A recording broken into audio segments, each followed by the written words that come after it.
বন্ধুরা এখানে দুটো কাক বসে আছে। এরা দুজন বন্ধু, দুজন বাসা বাঁধবে এই গাছে, ওরা বাসা বাঁধবে। আর দেখো এটা কিন্তু ম্যানগ্রোভ অরণ্য।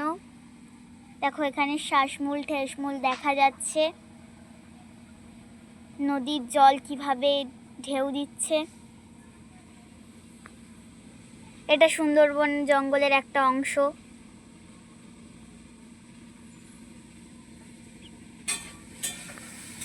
এটা কিন্তু দুর্গাদুয়ানি নদী কেমন বয়ে যাচ্ছে দেখো। এই জঙ্গলে হেতাল, গরান, গেও, বাইন গাছ দেখতে পাওয়া যায়।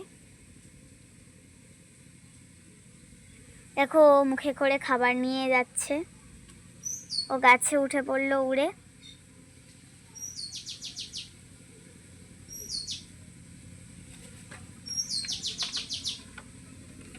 ও কিন্তু এখান থেকে খাবার নিয়ে উঠে যাচ্ছে।